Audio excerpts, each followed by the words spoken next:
Hello, my most awesome artists. You are gonna get out your sketchbook because today we are using texture plates.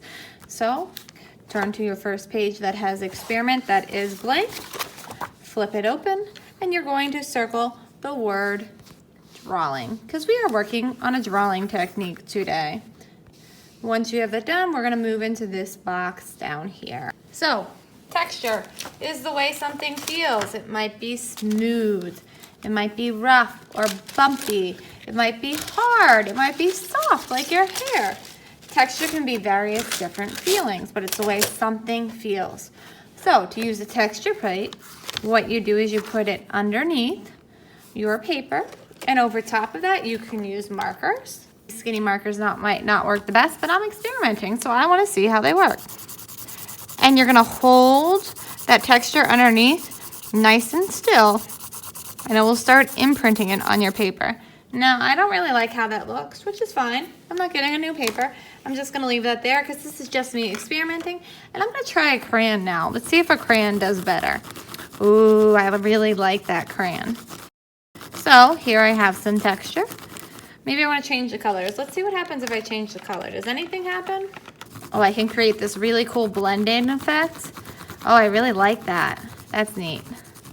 Now, if you don't want to play with this texture anymore, that's perfectly fine. There are more plates for you to choose from. And you could even try the other side of the plate and see how the texture is different.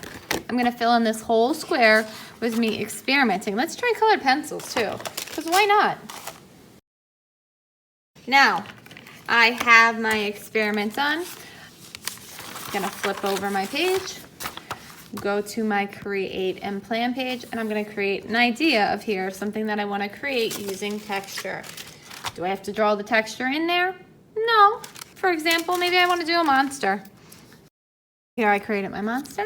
Now I'm going to move on to my final copy. You're going to write your name and class code on here. And then you're going to redraw your sketch onto here.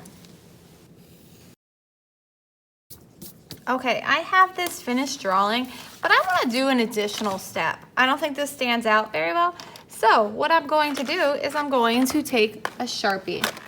I'm going to take a fine point Sharpie, fine point, and I'm going to outline my edges. Do you have to do this? No, but if you want to, you may. Make sure you have a messy mat underneath. So we'll go through the paper if you don't have the mat there. Okay, now I'm gonna erase my pencil lines. When you're erasing, hold your paper with your hand. I know your hands aren't as big as mine, but only erase in the areas where your hand are. Because if you saw right there, oh, and again, my paper started going like that. And if I didn't have my hand there, it might rip. You don't get a new paper if it rips, so you wanna be careful. Make sure you're holding it with your hand, your paper, so it doesn't rip on you. Fill in my monster now, I want to use texture plates because I really liked how they look. So I'm going to look through my texture plates. This looks like a really cool monster skin. Put that underneath my monster. You got to make sure that texture plate is underneath of where you are coloring or it will not work. And I think I want to use colored pencils, but it's up to you what material you use. Remember, some don't work as well as others. So hopefully you figured that out in your play and experimentation. And I'm going to nicely start coloring in my monster. In some areas I might want to press a little harder. Be careful about pressing too hard though, especially if you're using a colored pencil because you don't want it to rip your paper. Have fun, my most amazing artists.